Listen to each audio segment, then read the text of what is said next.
Hello and welcome to Sestra-Tainment. I'm Lenora. And I'm Dee. And we're coming to you today in regards to everything entertainment. So, sis, you are up first this week. What you got? So I want to talk about the new movie on Netflix that is called Atlas. Oh, right. Right. It has J-Lo is starring in Atlas. Yep. But before we get into that, there has been some kind of stuff that have been all over the internet with Sterling K. Brown in interviews, being a whole auntie to J-Lo. What do you mean? So in the interview, she's like, oh yeah, because I'm Puerto Rican. So he's like, oh, you're Puerto Rican. Huh. Didn't know that. He was saying that? Yes. But he kept doing that. I thought that was an autograph person. Interviewer who said that when I saw the clip of it. It was Sterling K. Brown. So he's been doing a whole bunch of little things like that. You think he just doesn't like her? So he's like, yeah, she's probably gotten on his nerves. She seems like she could be a princess. I thought that was an interviewer who was doing that when I saw a clip because she was answering a question from. Well, and maybe it was the interviewer was asking her because they were sitting side by side, and the interviewer asked her a question. And he said, "What you Puerto Rican? Huh? I didn't know that." Oh, I missed that part. Okay, she probably says it all the time, but she does say it in every interview. But does she think people think she's not? Maybe she just feels like because I've had so many opportunities, people don't remember that I'm Puerto Rican, so I need to keep telling people I'm Puerto Rican because they may think I'm Caucasian. She looks nowhere near Caucasian. She doesn't, but maybe she's been rich so long that she thinks that from the island or mountain of Caucasus. Yeah.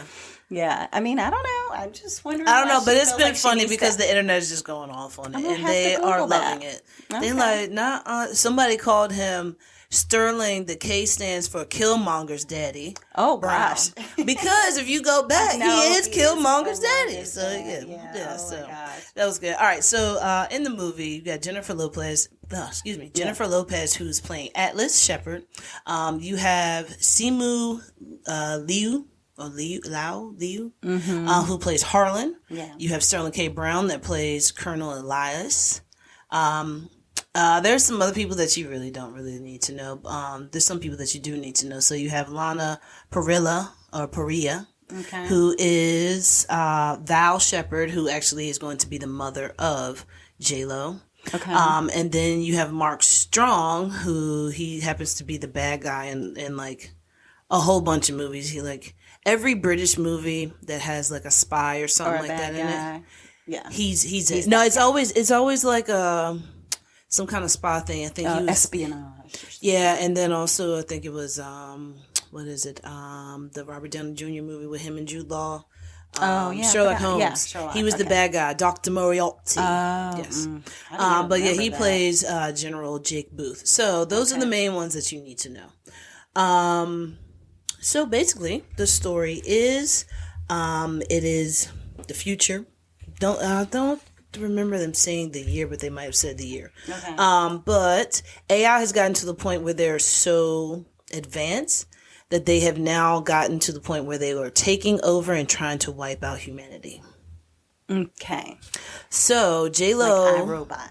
Yeah, well, no, this is it more advanced. Oh, I mean, of course. These are just imagine a human, but inside they are. Oh, you're a droid or something. Okay, yeah, gotcha. But I mean, this doesn't look like, oh, you can tell this person's a robot. No, this is you look like a human, but this is Westworld. Yeah, that kind of check. Got it. I mean, makes sense completely. Westworld. Okay. This is Westworld in space. Gotcha. That's basically what the movie is. Totally so J-Lo plays Atlas Shepard, who has followed the leader of the AI, the AI person, Harlan, who has figured out how to get other AIs and other androids to follow him and to wipe out humanity. Oh, so she's been following him. Leader.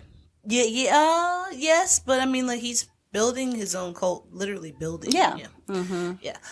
So she has so much information and intel on him that she goes to the guy who I said was the general. And she goes to him and she's like, hey, look, I can get the information. Y'all got this one AI guy. And he's supposed to be the second in command to Harlan. Let me go in. Let me talk to him. Figure out his Harlan's location. Boom. We can go from there. Right before she walks in, Sterling K. Brown and him is talking, and he's like, "Hey, look, so you understand that I hope she's really good at her job because this is our only one chance. So if we bring this AI and like have him wake up and we ask some questions and he self-detonates, then we're screwed." Yeah. And then Harlan knows exactly everything about where we are because, the tracker. He knows. Yeah, they track it all. So when the J-Lo is talking to the general, he's like, look, you can't really, do anything. Like, you just have to give us the information, and then my Rangers are going to go out, and they're going to take care of this. Okay. And she's like, wait, you're going to do what? Like, this is AI. Like, he knows what we're doing and what we're thinking at all points in time. Yeah. If you use your phone, if you use your computer. Any and technology. Then they have, like, this thing that goes on their ear that everybody, like, all the military wears. And just imagine, like, what are those things called? The cochlear or whatever? The things that they have for deaf people? So it's something like that. But it just has needles in it, so then it can go straight to your, to your bloodstream. Brain your brain or whatever. The needles aren't that long to get to your brain, but it can get into your nervous system. So, she's like, if you do any of that, then he's going to find us. He's going to wipe out humanity. We're going to, like, it sucks. That's it. It's the end of all humanity.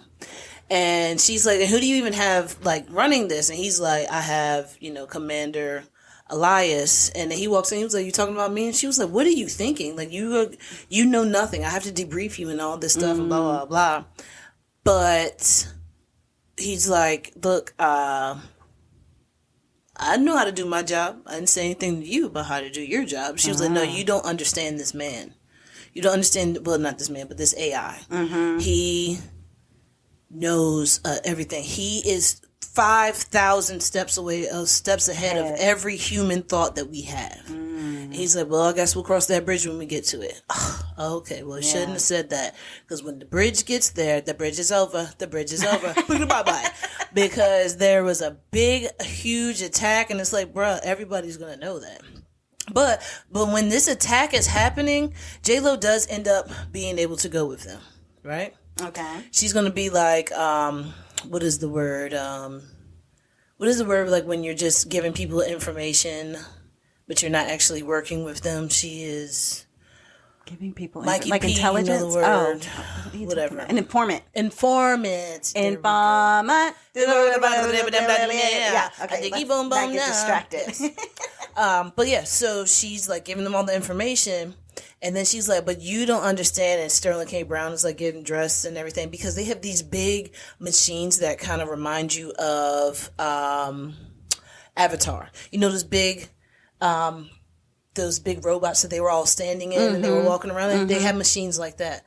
But then there's some of them that are AI they don't have to have anybody in them. They just go ahead and go. Move on their own. Okay, gotcha. Opposed to there are some of them that are like, like once you put your thing from your ear into it, then then it will attach to you. But before that, it's not just an AI on its own. Gotcha. So the explosion happens. Boom. J-Lo is the only person who's not in one of those robot things, the robot costume, whatever you want to call it.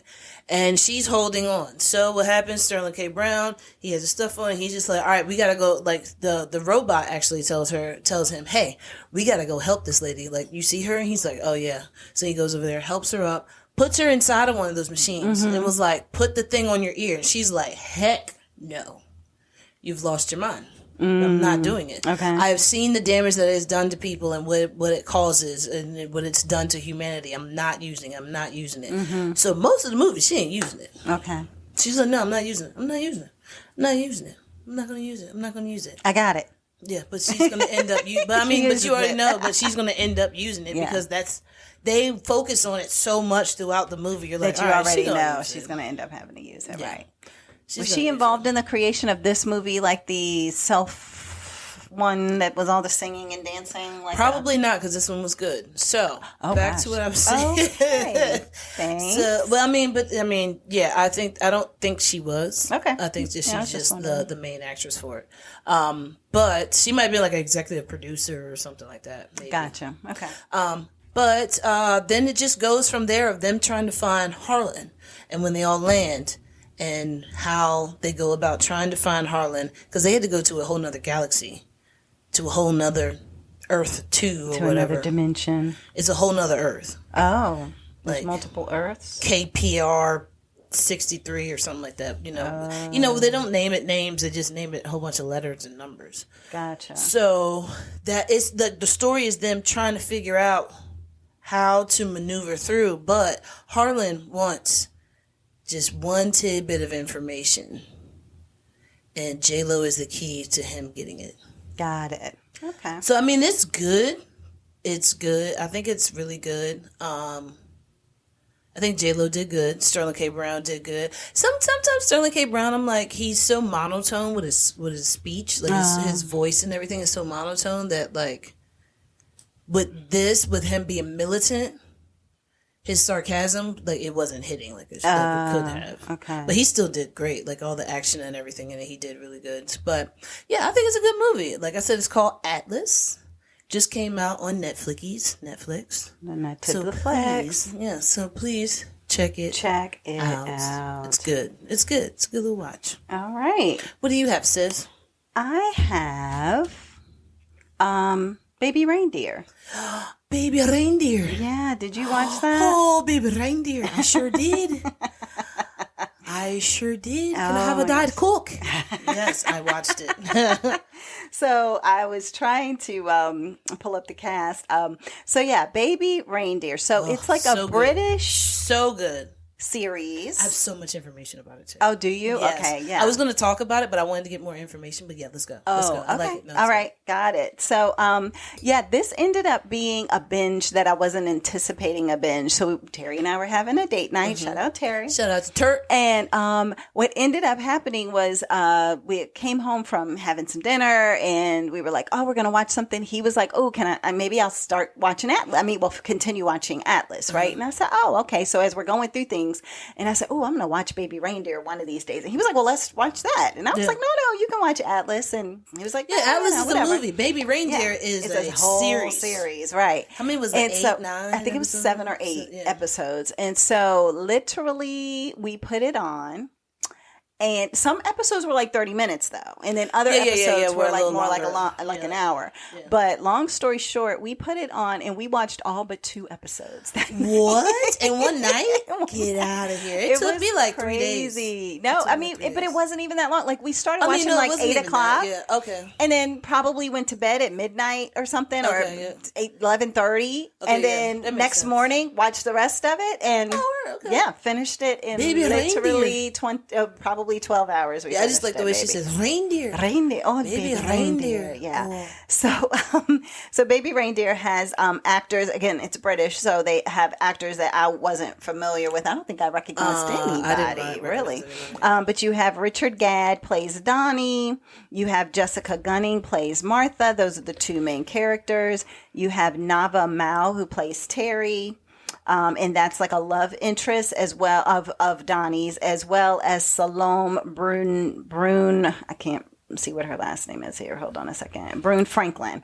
And she plays another love interest of Donnie's. So this series, the premise is Donnie works at a bar and he's a struggling comedian, right? So when he's not at the bar, although nobody who's at the bar knows that he does this, he actually goes and does comedy routines behind the scenes. Nobody knows, but that's what he does. But he's a carrot top type of he pulls things out of hats and bags and different things, and he throws on glasses or outfits and horrible, absolutely horrible comedian. Give it up. It's not it's not for you. It's not for you. Like when you watch it, it's painful. It's when really they say painful. Don't quit your day job, they actually mean that for you. Yeah, for him, he does not need to quit it. He needs to pour the beers. So what happens is one day Martha comes into the bar. She doesn't really say too much. She's sad and she sits at the bar and she says she doesn't have enough money to pay for a cup of tea.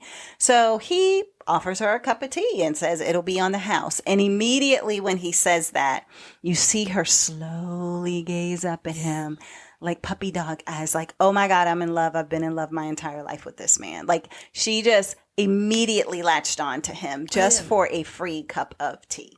Yes. And based on that, all of a sudden she gets happier and she starts talking and she opens up and she's saying all these things. And the whole time Donnie is like, because she says, I'm a lawyer. Not only am I a lawyer, but I'm a lawyer who works with like Tony Blair and different people in Parliament and all of all of these different pieces. Yep. Great clients and people that I work with. And they're all in my phone. Look, here's their numbers, all of that. And then he's like, and the whole time I'm just thinking, if she's a lawyer and does all of this and knows all these people, why can't she afford a cup of tea? Where's her money? Like, where's her money? Right. So he's like, I'm pretty sure I think he thinks that she's lying. So therefore it's like, yeah, I'll entertain you. Sure. Tell me the stories. You must have great, parties if you can invite Tony Blair and these people, to your parties. And she's, ha, ha, ha, ha, ha, ha, ha. Like it's the funniest thing she has ever heard in her entire But life. it makes him feel uncomfortable. He's like, okay. Because her laugh is so loud and joyous that he's like, okay, all right. Exactly. Well, wasn't that funny? Right. But you would think a comedian would love that kind of laugh. But Yeah. Not in that setting, I guess you would say. So anyway, so what ends up happening, he's basically feeling sorry for her. She continues to come in consistently over and over and over again. Somehow she gets his email address. I can't even remember how she got his email address other than she probably was Googling something about him, came across his email address and had the email address. Well, she starts to send him basically hundreds of emails a day. Hundreds. And it's like back to back to back to back. And he's like, she can't work. How does she work if she's doing this all day long, right? Then she gets vulgar. She's inappropriate. She's harassing. She'll sneak up on him while he's like out, maybe dumping something out in the trash in the backyard in the back of the facility. And she just pops up and he's like, whoa, you scared me, Even at one point she chased him down. He was walking home along the like canal walk and here he's just walking, minding his own business. And she's just standing there. And when he tries to get away from her, she literally runs him down, like runs after him. And it was real creepy. She's creepy. She's beyond. She's beyond. She calls him baby reindeer. She calls him baby reindeer. And they explain at the end why she calls him baby reindeer. I won't spoil that. Still, yeah, so it's just like all about baby reindeer. She calls him other things too. In her mind, they are in a relationship. They're in love. They are in love. He's going to hang my curtains. Yes. Hanging curtains is a thing, which I didn't even know that was a euphemism for something. It wasn't. It was because, it was a whole joke. Because it was a joke. Yeah, I need, can you come over and hang my curtains, blah, blah, blah. And the guy's like, yeah, man, go hang your curtains. Yeah, and then he makes a joke. I'll go and hang your curtains tonight. She's like, oh, wow. Really, okay, baby reindeer? And then she takes his joke, even though he's a comedian, as being that it is absolutely true. And it's like everything you can think of your worst nightmare of a stalker is her. Like, I can't imagine anything more she could have done. Like, every time you thought she was at the lowest, she went lower than that. And then when you thought that was the lowest, she went lower than that. And then when you thought that was the lowest, she went lower than that. Like, it just was starting to fall apart. And he was starting to fall apart. And he was realizing just his own past situations and trauma and all that, because literally the show starts with him like talking to the police and saying, I need to report a stalker. And the police says, how long have you had this stalker? And he said 6 months. Yeah. And he was like, and you're just reporting it? So then he had to reflect from within to say, why would I wait 6 months to turn this woman in? What was I getting from this woman? What hole in myself was she filling, or what subconsciously did I feel like she was bringing to me or providing for me? Or was it not that? Was it something else? Like it gets deep, it gets dark, it gets scary. Like it goes down a lot of different levels. It's not like jump out horror movie scary though, not anything like that. No, it's like it's more of like a reality scary. Like, yo, I gotta watch who I be talking to. Yes, because these things can actually happen, and who you're nice to, who you're super nice to, because it might be people have treated them like crap their whole lives, and that's what they expect out of people. And as soon as you're nice to them, they're like, "Oh, you're my best friend. Exactly. Oh, we're never gonna be apart. Oh, we are never ever gonna not be together. I love you so much, and you're blah blah blah blah." It's like, whoa, that's deep. That's deep, and it's scary. My name is such and such. Right, nice to exactly. Meet you. We don't even know each other's names. You know, did you know about this story? I saw that at the very beginning. It said based on a true story, and that's all I know. So yes, fill us in. The true story is actually what is his name? Richard Gadd. Okay. This is his life, and he decided to play himself. Oh, he really had this happen to him, and he wrote this? And the lady who they call Martha in the show. In real life, she goes on. What is that British journalist that has everybody on it? Oh, you're talking about oh shoot! If you hadn't said that, I would have remembered. But the funny guy at night. That one. Yeah. Mm-hmm. Yeah. Oh, wait, not Grant. Not Grant. Not Graham. No, the news guy. Oh, you're talking about the one everybody doesn't like. Probably. Yeah. Oh gosh. But anyway, she went to him and she was talking about. He was on like America's Got Talent or something like that, or X Factor or something, and British accent, and everybody cares about him. Okay, got it. Continue. But she was on his show, and she was saying that she is suing him because none of the story was right, and everything that she was saying. I'm gonna see if I can find it, but everything that she was saying is like, yo, yeah, you gotta relax, lady. But she's suing him for defamation of character and some other stuff, and it's like. Well, he had some stuff about himself. Pierce. Pierce. Yeah, that's it. He had some stuff about himself that he put out there. Yeah. That I wouldn't tell nobody. No, I would not tell people that. And he put it out there. So why would he lie about you, lady? Right. And then maybe that's why he felt like I can do this and even win. Yeah, because I am divulging things that I would never want anybody to know about me and what I did in my life. I had no idea it was him. It was Pierce Morgan. That's the last name. I couldn't think of his name. But yeah, I had no idea that, I knew they said it was based on a true story. I thought bits and pieces of it potentially were. But yeah, for this lady, and she was older than him, and I'm going to have to watch this now. Okay. Yeah, so I'm gonna pull it up. Yeah, I'm gonna have to pull that up. But you can Google. I just Googled baby reindeer interview. Yeah. Martha. That's all I said, and it pulled up the interview with Piers Morgan. I'm saying Pierce, but it's Piers Morgan. Oh wait, here you go. Uncensored. I've always said, and there are two true facts in that. His name is Richard Gadd, and he works as a jobbing barman on benefits in the Holy Arms, and we met. 6 months, maybe. Why did it take you so long to report it? I think she needs help. She comes to my work. Yeah, she goes in. So in the... Are you in love with him? Is that a serious question? Did you go to jail? Did you have a trial? Of course not. Of course not. Have you ever been to prison? No. Have you ever been charged with a criminal offence? No. Never? No. Nothing? Nothing. It goes on to say that you heckled Richard Gadd when he was appearing in your stand-up shows. Did you ever do that? No. Never? No, it's not. Did you ever attend his stand-up? I think I went to one. It was a long, long time and ago. you never shouted out or anything? Why would I do that? No. I don't know. No. But then it's like, are you in love with him? Yes. Did you do all that? Oh, no. I would have never done all of that. Did you follow him? No. How'd you know that he was a stand-up comedian? Right. Yeah. Well, yeah. So it's diabolical, like the things that she did. And it's to the point that if you watch the interview of the real life woman, you can't really believe anything that she would say. Oh, no, you don't believe anything that she says. Like, you can tell. I didn't watch it yet, but yeah. No, you can absolutely tell she's lying. She's always looking up. She's like always looking to the side. She's never looking straight at him. And when she does look at him, she's like, and her eyes are getting bigger and bigger. So it's like, lady, you're just like a baby reindeer. Like a baby reindeer. I just like saying baby reindeer. Because what are they, Scottish? Maybe I'm saying it's British, but I think he's Scottish. And I can't remember if she was Scottish too, but yeah.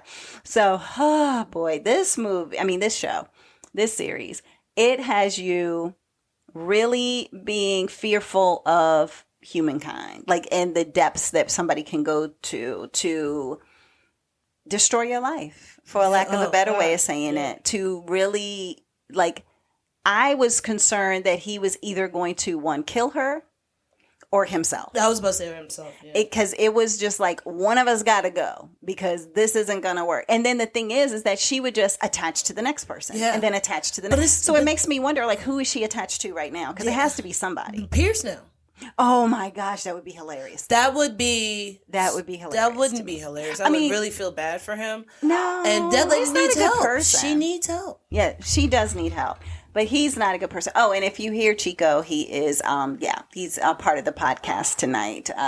For some reason, he he's loose as a goose. Yeah, being very difficult. So, but anywho, enjoy the dog barking in the background. Yeah. It'll be fun. He's just letting us know that cars are driving by the house. Yes, he's bringing us some flavor to the podcast. So anyway, but that's Baby Reindeer. Oh, but you see, there's other things inside of Baby Reindeer that we haven't even touched on. Okay, I'm ready. There is the part of Baby Reindeer where he is trying to be an actor and be in shows and stuff like that, and then him getting with the director and all that story. It's a whole story about the director. Then him being on transdate.com. Oh, I wasn't going to talk about that, but okay. And that story. Yep. And he has a lot of self-hate. Yes. He's a lot of self-hate. But there's like... And lack of worth, lack of value for himself, like the whole 9 yards. So just watching it, you're not just going to get the stalker part. You're going to get You get like 5 stories in one. Oh my God. And then like he just keeps coming back. Yeah. You just keep going back. I don't get it, bro. But that's the self-hate, like you said, or whatever. So and that's the part that I think that if she does sue him, if it does go to court, or whatever, it's like, look, why would I open up about my own vulnerabilities, my own trauma, my own self-hate, my own whatever, like, and then lie about her? Like, no, if I'm going to give this much of an open and honest view of my life and myself, exactly. How do I would say that this man is the strongest man in the world because he wrote about it. Well, he relived it while he wrote about it. Then he wrote about it, and then acted it out. So he's relived the trauma 3 times. Yeah, at a minimum. Yeah. But he could have journaled it. He could have talked to a therapist about it. He probably did talk to a therapist about it. I hope he did. Yeah. Hopefully so he's still talking to a therapist about it. Yeah, because this is reliving it. And now he has to talk about it in every interview, over and over. And then he's going to have to talk about it in court now. Yeah. And it makes you wonder if the director, for the storyline of that or the trans person or whatever, like if different people from different parts of the storyline, did he get their permission to just say, look, they won't know it's you, but I'm just going to, tell these stories. But my thing is, if you change the names, can you be sued if you're not saying who the person is? That's true, because the only reason we know this woman is the woman because she came forward. Right. It's kind of like Risa. We wouldn't have known. Risa, sorry. We wouldn't have known who Legend was. Or Legion was if Legion didn't come forward and say, I'm Legion. Like, I'm her ex-husband. Yeah. I mean, the only people who would have known was her close family members. I was saying family and went to the wedding. And his twin brother. Or his other brother. I don't know what they are. The brother, I don't even know. The actual architect or whatever he was, engineer or something. It's a mess. Anyway. So, all right. So, that is Baby Reindeer. Baby Reindeer. Netflix. And, you may need to cut on the subtitles just to see the closed caption to know what they're saying. Because some of the accent comes out really strong. The emails? Oh, the emails. Oh, were so hard to read. Well, yeah. For a lawyer, let's just say her spelling wasn't up to par. Yes. Yeah. Mm-hmm. Which I don't think I ever really truly understood. Was she really a lawyer? Because there was a law certificate on her refrigerator or something like that. Bits and pieces. You're giving away. No, but that's what I said. I didn't understand if she really was. But you don't have to. I was going to say you didn't have to say. I was just like, I just didn't get even if she was really a lawyer. So like that's not even a part of the storyline that you're going to know concrete. I mean, I guess you could know, but like I didn't. But it's like that part up. That was a small part. So she knows law, but she's been to prison and jail for stalking. Now you're saying that nobody knew that part. Well, that's the whole. That was what Pierce asked her. He was like, "Have you been?" But she didn't say she did. So but we already knew she was lying because she said she was in love with him, and then she didn't. Anyway, so you may think that we had spoilers in this, but let's just say nowhere near. It wasn't. I mean, it's like minimal spoilers. Minimal, like it's. By the time you watch this, you're going to forget all the spoilers. Yeah, you'll have 45 more things that we haven't even talked about that will be so much. It's so much in one show, but the show was so good. It was really good. That's why I binged it in 12 hours. Baby Reindeer. I just like saying it. Sorry. Oh my gosh. Anyway, all right. What do you have next, sis? Before we spoil something else. So I want to do a couple of hot topics. Okay. So one of the hot topics that I want to talk about is Michelle Buteau.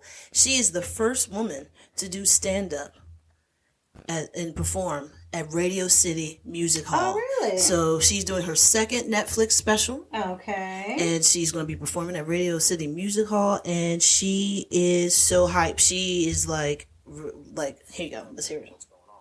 I will be taping my second Netflix special at Radio City Music Hall, and I will be the first woman to ever tape a comedy special there. It's amazing, right? Yeah, that's great. I don't know who she is, I don't think. Let me see her. You do know Michelle Buteau. Oh, yeah, I've seen her. Yeah. And her husband, Gleese. I don't know. Yeah, but maybe, it's like, she's had a comedy special in there. She's been on multiple movies. She had the show on Netflix. Was it Thickest? Something. I don't know. Battle of the Thickest. I've never heard of it. I talked about it on the podcast. Oh, yeah, I heard about it. Never heard about it. Yeah, what? That's right. Of course. Yeah, that one. I remember now. But she's so ecstatic about it, and then she's like, but I just don't understand why it's me.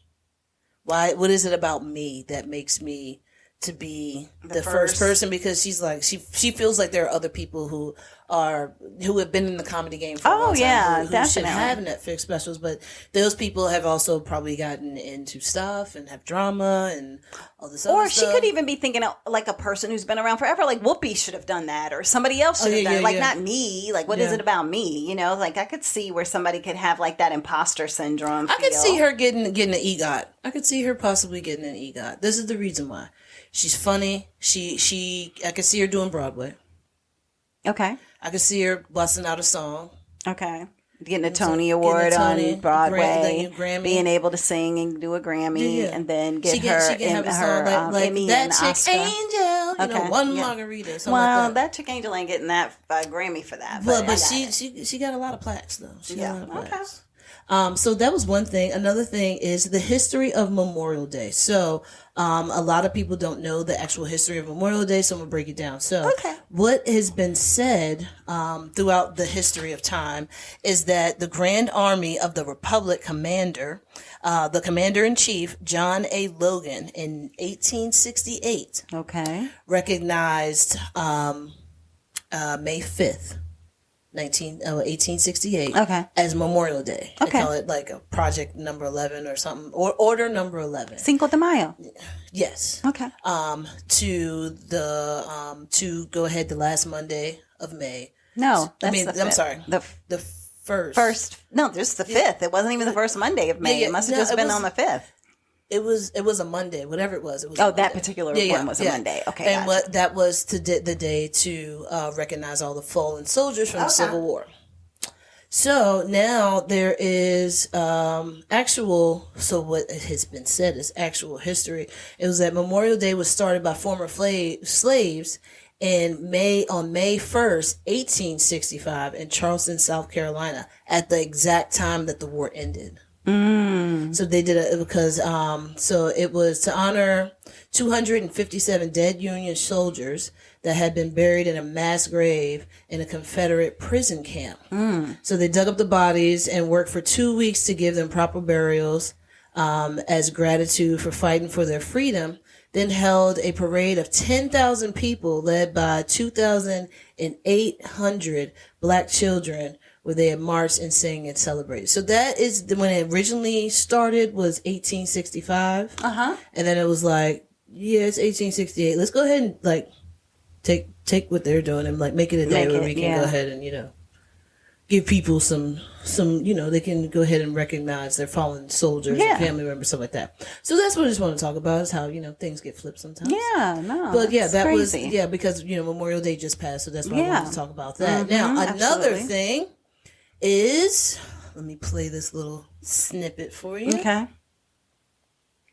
A historic day in America. A former president of the United States, now a convicted felon. Good evening, I'm Nora O'Donnell, and thank you for being with us on this important night. Donald Trump seized as he left the Manhattan courtroom today as a convicted criminal. And then here he is arriving back at Trump Tower, waving at crowds. Today, a jury of 12 New Yorkers found him guilty 34 times over of creating false business records, including these checks with his signature tied to hush money payments made to adult film star Stormy Daniels. The jurors unanimously agreed with the prosecution that these payments were part of a scheme to conceal crimes that hid damaging information from the voting public during the 2016 presidential election. A historic... So... Yeah. Trump is found guilty. He's found all guilty. 34 charges. Mm-hmm. Unanimous, which they didn't even need to be unanimous. No, it did, but everybody was like guilty. Guilty. Right. Guilty. Yeah. So now the thing is with that is that even though he has been convicted as a felon, he can still run for president. Right. Only thing is he can't vote for anybody. Oh, yeah, because felons can't vote. Felons can't vote. Mm-hmm. So he can't vote for anybody. Well, and the interesting thing is that before the case was over, I saw him in a press conference or something, and he said even Mother Teresa wouldn't beat these charges. So that's when I knew that he knew that he was going to be convicted because he would have said something else. He wouldn't have said, "Oh, anybody." I mean, if it were you, if it were your grandmother, if it was Mother Teresa, they would be convicted. So it's going to happen. I'm just warning y'all, so that way people would be like, "Oh, yep, he said this was going to happen," and here's a conspiracy theorist. Yeah, and I mean, it's so crazy that we could have a convicted felon as our president if he does win. Yeah. And, I mean, I get it. A lot of them were already felons, just never convicted. I understand that completely. But then it's like, now we are the Florida of the world. Haven't we always been the Florida of the world? I feel like we've become more of the Florida of the world since Trump has been in office. I don't know. Well, I think maybe that when Obama was in office, that's when I think we've always been interesting to the rest of the world. Literally, I was watching a TikTok, and this lady, she is she just has a place that she wants to have people. She's in Africa, and she says she has a place where she wants African Americans to come back to Africa and live and have tiny homes or trailers or whatever, and be with the earth. And she only walks with her shoes off because of grounding and all of that kind of stuff, which I need to get into and find out more about. That's but anyway, cool. Yeah. And so anyway, we grounded all of our lives in Powhatan County. We did. So and then what happened is that she was saying though that she named her dog America, and she said because he's a bully. No, that's right. She said he's never satisfied. Yeah. He always wants more. Chico, you're America now. So it was like, this is America, and I was like, wow, she's in Africa. And she's just like, oh, I named my dog America because thinks he's the boss, always a bully, does this, does that. And I mean, you can't tell me that people haven't probably always, because America has always gotten their nose into other countries' business. So therefore it's like, well, who made you the boss of everybody kind of scenario. So anyway, I say that to say, I don't think it started with Trump. I don't think it's going to end with Trump, but it would be, like you said, strange to have someone who, it would be like voting back in Nixon after, Nixon was kicked out of office or something, you know? So. But was Trump impeached? Everybody's been impeached. So, I mean, I was just probably. wondering. Yeah, I think so. Yeah. I think he was impeached. Clinton was impeached. Yeah. I can't remember was who Nixon else. impeached? I think he was impeached where he had to leave office where, he resigned, whereas other people have been impeached. And I was like, so? Yeah, it's just exactly. I don't understand. What is the definition of impeachment? Because I thought that meant we'll have to do a whole dissertation on that. We had to TikTok it because, TikTok tells us everything. So all you have to do is say. We got to do it as long as we have it now. Explain this. So yeah. Yeah. But then it's just thinking about what's going to happen to the United States later on down the road if he was to become president with the 2025 project and things like that. So it's going to be so much into it that now I'm going to really pay attention. Oh, you weren't going to before? Well, I mean, now that I want to see, is he going to do jail time or is he not going to do jail time? you know, he's just gonna have to pay a lot. So if you weren't rich, you would. That's what I was going to say. The rules for the rich and powerful are very different than the rules for the rest of the public. So therefore, who knows? Like, can you run for president from prison? I mean, anybody could write anybody's name down on a ballot anyway. So possibly. So anyway, I don't know, but it's going to be interesting, and it's going to be, I mean, I think people are gearing up for the chaos, because either way, this election is going to be chaotic. And that's why they're trying to shut down TikTok, because they don't want TikTok telling you to vote one way or the other, because China might want to influence the election. It's every time it's election time. We got to get rid of TikTok. Exactly. Like, bro, but then it's like everything they want to get rid of, or shut it down, or make it so you can't know what's going on, or Facebook is putting all these ads on there and you need to have the ads tell whether it's false or true, and all these things come around with the election. It's just so much. I remember watching movies like Total Recall back when I was younger, and everybody had like little metal things that they were like watching, looking at on their screen, and then it had all this crazy stuff written all over it. That's the life that we're living right now. Yeah, we are going to be on Mars. Oh gosh, in a shuttle thing. Yeah, and living the life of Total Recall. Yeah, and then it's like, when you're convicted of a felony, now we have to throw you out and watch your eyeballs pop out of your head. You can't breathe anymore. Exactly. So that was my. But I will say that this year I realized that I miss our old school elections. Like, I miss the where it would just be people who weren't 95,000 years old, and like they were just like, okay, you had, maybe you had Mondale, or maybe you had, I mean, like, it was just like that. It was just different. I don't know. I can't really describe it. And you might have been too young to even realize, like, okay. None of the presidents were this old. I feel like I think Reagan was probably previously the oldest. But he was like in the 60s though, right? No, he was older than that, I feel like. I don't know. He won twice, right? So anyway, but I just feel like the Bushes and the other Bush and then Carter and all of that, like I just felt like it was a different time, and like things weren't so, number one, people didn't talk about their politics. It was very taboo. Hush-hush.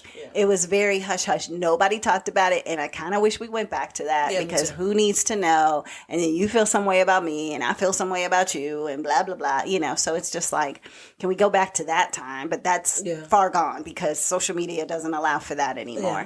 And then also, I just feel like it was like, you would always vote for the lesser of two evils. It just felt like you were always voting for the lesser of two evils. But like, if you had the choice between Bush or Gore, it's like, okay, well, the whole world's not going to fall apart if it's Bush or Gore. Exactly. Like, so it does feel very different somehow. The world's it's not going to be World War, the end of Earth. We're just nuking everybody. Everybody nuking everybody. It's not going to be. It's kind of like, it makes you, like reminiscent on like, oh, really, it wasn't that bad. Like, there are some presidents that I'm like, yo, you can bring them back. I'll be cool with that. Bring it back. I'll vote for Romney. Like, what? Hey, bring back Ross Perot.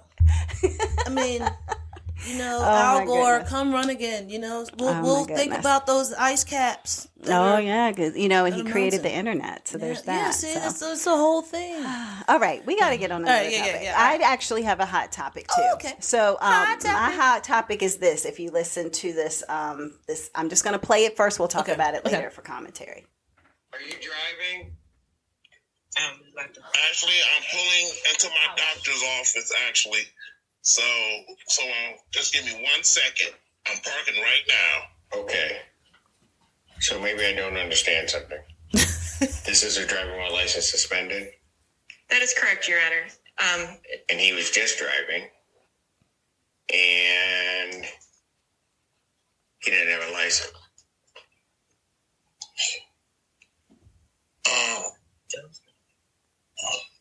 Is with the charges, Your Honor, yes.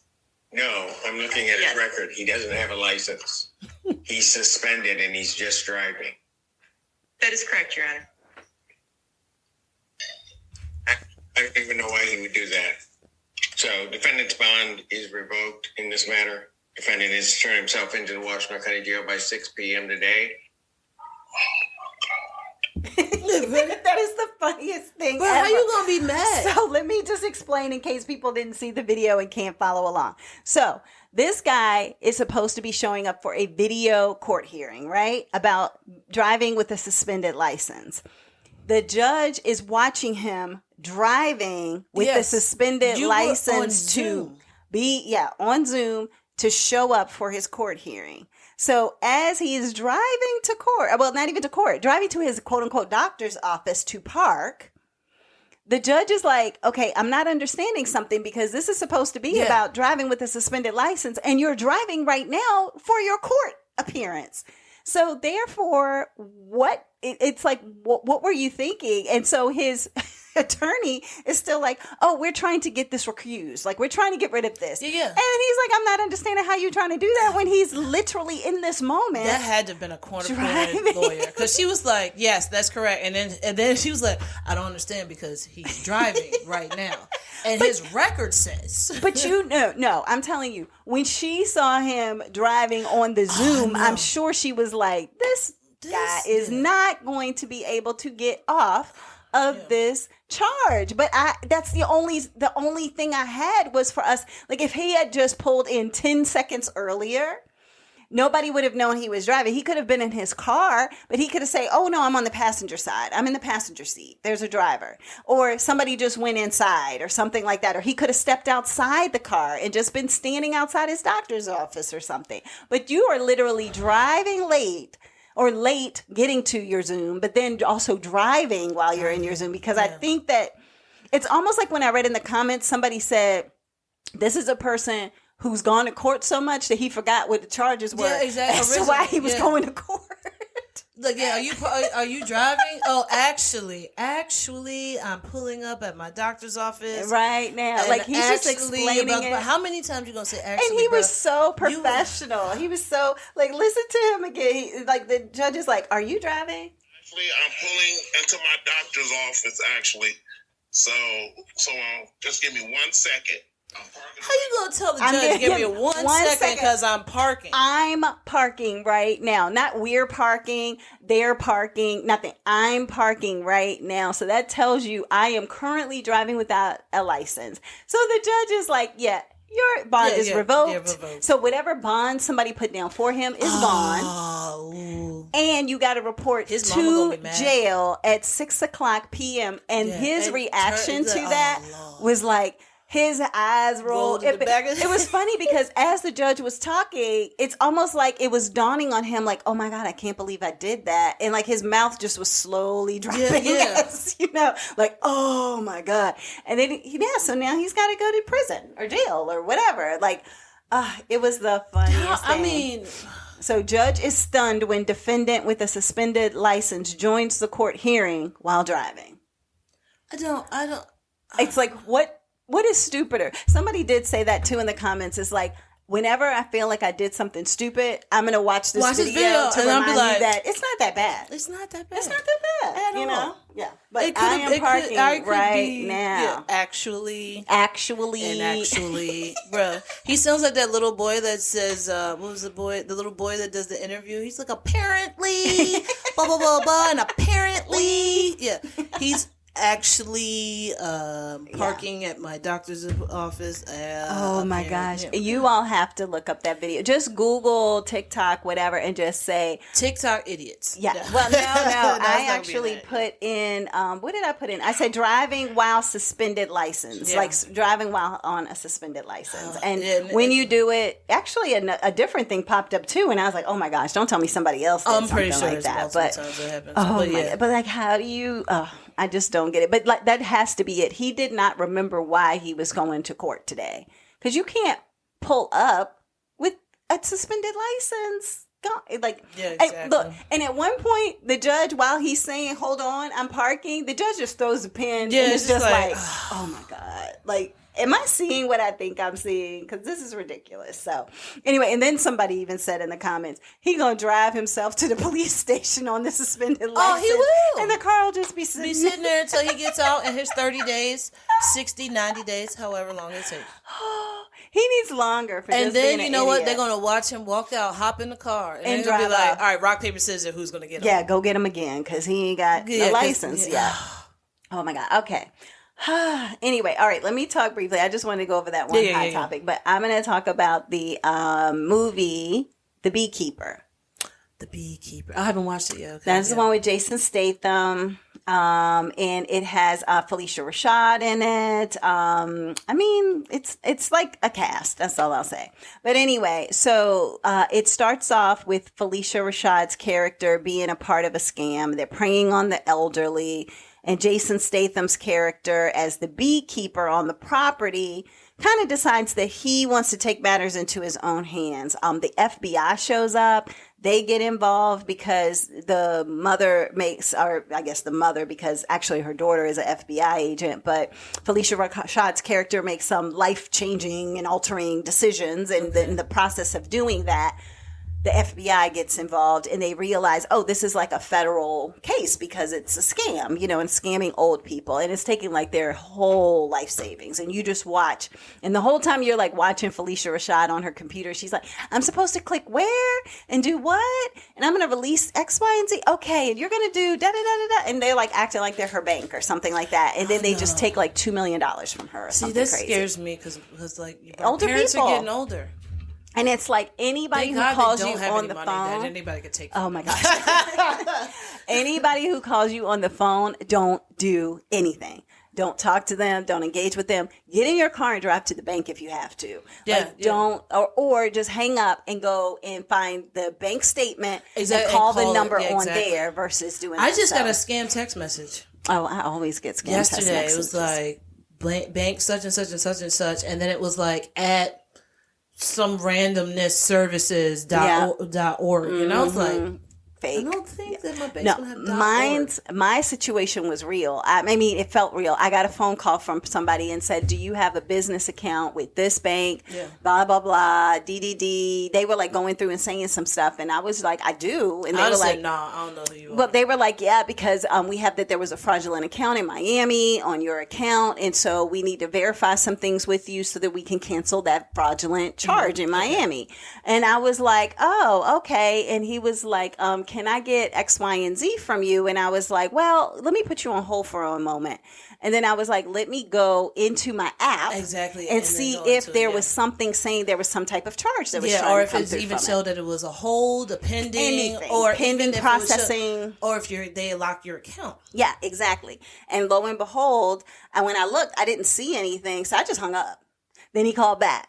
And I was just like, I ain't answering. So then I actually called the number that I knew to call. And then when I called them, they were like, no, it's no such thing. They said, but you would have had a charge in Miami had you given them that information and confirmed. Then it would have been like, well, we told you there was going to be a charge in Miami. We just told you before we got the information from you. So I was like, see, people, they're sneaky and they're tricky, because if I wasn't paying attention, if I was in a rush, if I would have just been like, oh my gosh, like I have gotten that call. I've gotten a text before from my bank where it was a true fraudulent charge, and they texted me and said, somebody is doing this. Is this you? And I was like, no. And they were like, okay, we're putting a hold on your account. That's how banks do. They don't say a fraudulent charge pending. Click here to continue. Blah blah blah. Yeah, I'm not clicking on that. I ain't clicking no links. You know what I did? You know what I did when I just got that text? What? I went and clicked on the number that the text message came from and called it, and it was like, I'm sorry, the person has not set up their voicemail. Oh, this is a cell phone. Can't be, but even if they had, they could have had it really like set up where it's like, hello, such and such services, blah, blah, blah, blah, blah. But I figured if it was a text message, it was probably a Google number. Yeah, probably. But it could have been like a real, like, because that's what basically in this movie they were doing, was like, it was real setup. Like, it was like high tech. And so basically he goes to the corporate headquarters, Jason Statham's character, and all they call him is really the beekeeper anyway, but he goes to the headquarters of this place that was going around stealing money from the elderly. And let me just say, he basically flattened the place. Like, I mean, when he was, it's just crazy to me. Like, I remember one of the Terminator movies where they were like, it's too much violence. Too many people are dying. It's too many explosions and it's too much whatever. And then all of a sudden, you know, it was a Terminator movie where nobody was like dying. Like he would do things and hurt people, but it would be like zero casualties. Well, with this, it was like, no, everybody was getting killed, knocked out, arms broken, necks twisted. Like it is a little bit, you know, much in regards to the level of death that happens in this movie. So anyway, long story short, the entire movie is really about him not only realizing these low-level scammers who are actually making the phone calls, because they're not the corporate juggernauts that are actually making it all happen and funding it. Yeah. So he goes after the next level up and then the next level before that and the next level before that. And that's really what the movie is all about. I thought that it was decent. Okay. I didn't think it was amazing. It kept my attention because, number one, I was on a flight. Okay. When I watched it, it may have been better to watch on a bigger screen, of course, because because it's like tiny screens, like an 8-inch screen or something very like small. It's very tiny, right? So it may have been more grandiose on a bigger screen. The funny thing is I just felt like there was, I've already said there was a lot of gore, but I felt like it was a lot of bee analogies.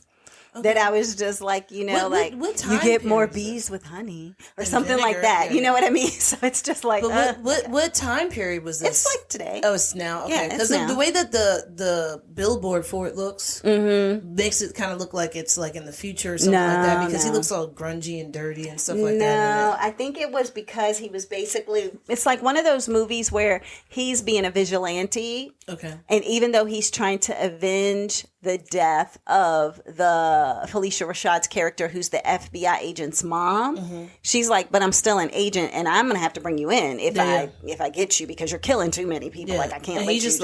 Well, all right, we'll cross that bridge when we get there. So I think because he was on the run, it probably created that grunginess, you know, dirtiness, whatever, because he was like, he was just never able to be still, you know, and so I think that's probably where that came from. But says Jason Statham is the main character. Did you know he's short? He's not that tall. And I could tell it in this movie. Oh, really? Yeah. I could tell it was something that had happened because I think they said he's like, I don't know, I can look it up, but it was like 5'6" or 5'7". Yeah. And at one point he was getting in a car or something in the movie, and I was like, oh yeah, that car door is like at his head. Yeah. That's like, oh. I was like, he is short, but they always make him look like he's so much But they did the bigger. same thing with Tom Cruise. Exactly. Yeah. Exactly. But it's like they probably got a whole bunch of cast that's his height, if not shorter, or else they recorded at a distance. Because what is it that I watched? I watched something that had Brianna Tarth in it. Oh, it was the Addams Family. Oh, yeah. Wednesday. Yep. Mm-hmm. Remember, Brianna Tarth is in it, and she is standing so far away from everybody that she doesn't it's like an optical illusion that makes her not like look they're like going a up giant. the steps, but she's already up the steps in front of them. Yeah, so as they're down. coming, as they're coming up, she doesn't look like a giant. Mm-hmm. But then she'll go right past them and like go down the steps or something, and then you look and they're looking down at her, and she looks small. It's like you have to. It's like you got to get the angles. Mm-hmm. You got to get the angles. It's like taking a selfie. You got to get the angles. You know, so. Anyway, but yeah, that's what I watched. Honestly, I don't even know what it is playing on because of the fact that it might be Prime. I feel like it could be because I ended up, like I said, watching it on the plane. But but yeah, it was pretty good. You know what? It might be something that you have to rent. I didn't think about that because a lot of movies on the plane are movies that you have to rent. Oh yeah, that's right, because they haven't even quote unquote officially came out yet. Yeah. So yeah, it does say that it is available on. Well, it says MGM Plus. Okay. Is where you can watch it, and then you can see it on Prime, but for $3.99. Yeah, so yeah. Okay. All right. So that is it. All right. Wonderful. Well, is that all we have this week? That's all we got. Okay. Well, everyone, thank you for joining us for Sestra-Tainment. We hope that you all have an amazing week. Do not drive on a suspended license. Please don't. And watch out for the baby reindeers. The baby reindeers are out there. Okay. Everybody have an amazing week. Bye.